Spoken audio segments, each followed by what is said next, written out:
So today we're going to be talking about my performance task for assessment design. But before we get started on my specific one, I want to go ahead and go into what a performance task is. Now, according to the book, How to Assess Authentic Learning by Kay Bird, and performance task is an assessment that expects students to use their knowledge and skills to solve problems, design original ideas, and show particular skills.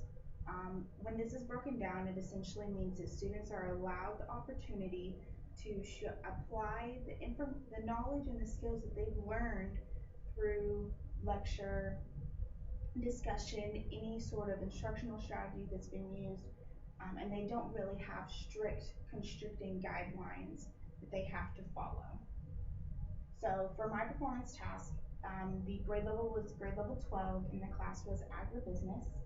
Okay, and so the performance task actually was that they were an extension agent.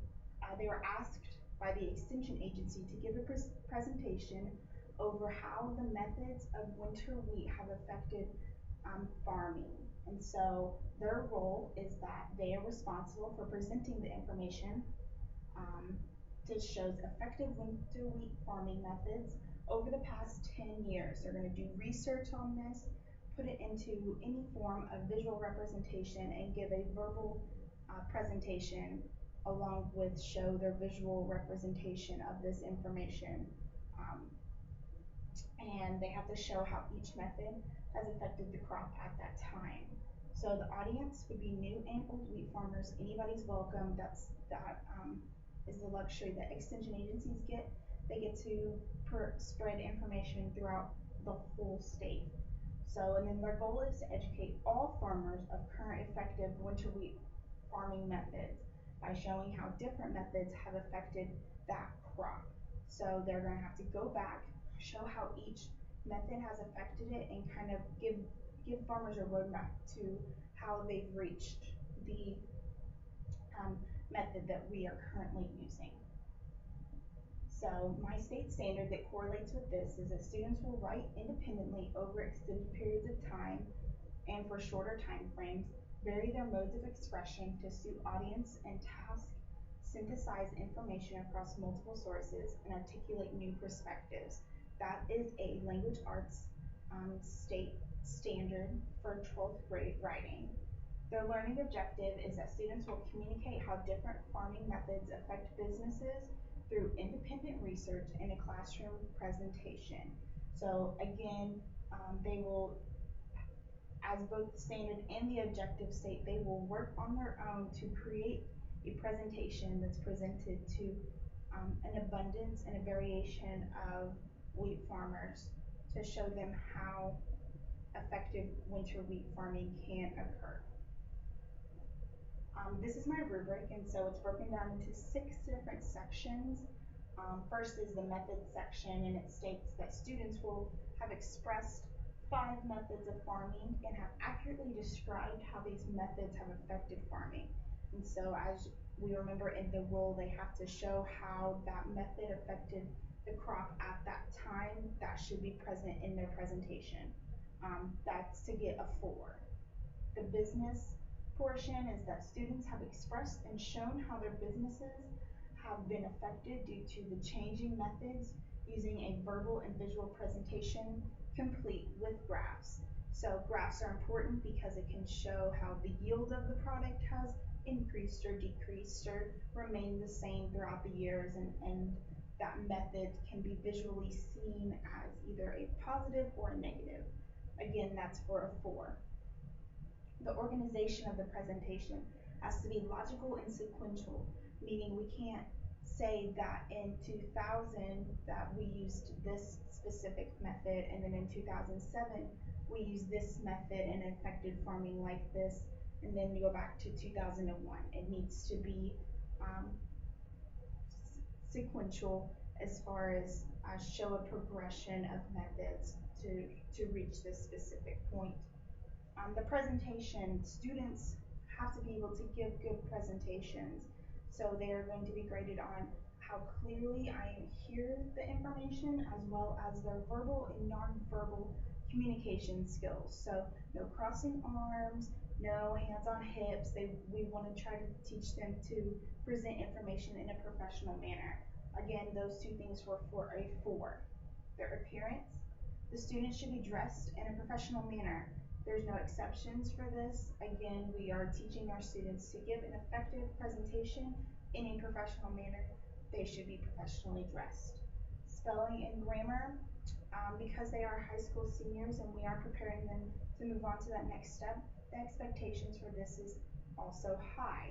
So in order to score 4, they have to complete the assessment with less than 2 grammar and spelling errors. So the validity and reliability of my assessment. So validity is dependent upon the teacher communicating with the student and the student understanding that there's a clear purpose, clear expectations, clear grading guidelines, and a specific standard tied into the assessment. So clear purpose, that is why I broke it down as far as role, audience, and goal. I want my students to be able to understand exactly what they need to do in order to succeed on this assessment. Clear expectations and clear grading guidelines. Both of those things can be seen in the rubric as far as being professionally dressed, having good communication skills, grading guidelines. They have to have 5 components and they have to show how it has affected the farming. They have to have a graph to show how it's affected farming. That's specifically said in the rubric. Specific state standard, again, going back, the state standard that I use, it's very specific. It says they will write independently and then they will use the various methods in order to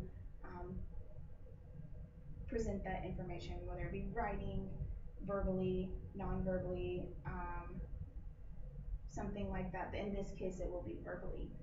Reliability is dependent upon complete understanding of concepts being exhibited and complete understanding of expectations. So before we even complete this assessment, I want to make sure my students understand what good communication skills are, what expectations there are, what a presentation from the extension agency should look like, how methods of farming do affect businesses. I want to be able to give them examples so that they can effectively communicate this during their assessment. Complete understanding of expectations. Again, role, audience, goal. Those are 3 things that will really clearly break it down and allow students the opportunity to understand what is expected of them. So finally, I want to get into this, why is this assessment important? Because it gives students the opportunity to show their knowledge and skills in an uninhibited manner. So I have given them a specific scenario, but it's up to them to show kind of their personality and their originality in the presentation. And they can come up here and take it seriously, or they can kind of slack off, but it's completely up to them. There's no specific hammered down directions that they're having to follow in order to complete this assessment. They can also make connections between the classroom concept and real life applications. So this gives students the opportunity to answer the question, why am I learning this? Well, you're learning this so that maybe you can do this in the future. You can present information effectively, and people will be able to understand you, and maybe you will even influence them.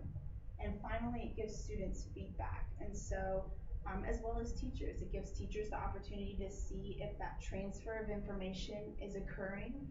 It can give students the opportunity to see what their strengths are. They may like excel in presenting information, but they are weak in organizing and putting together the PowerPoint, which is something that they may need help on. They may just not understand it. They just may need to ask that question.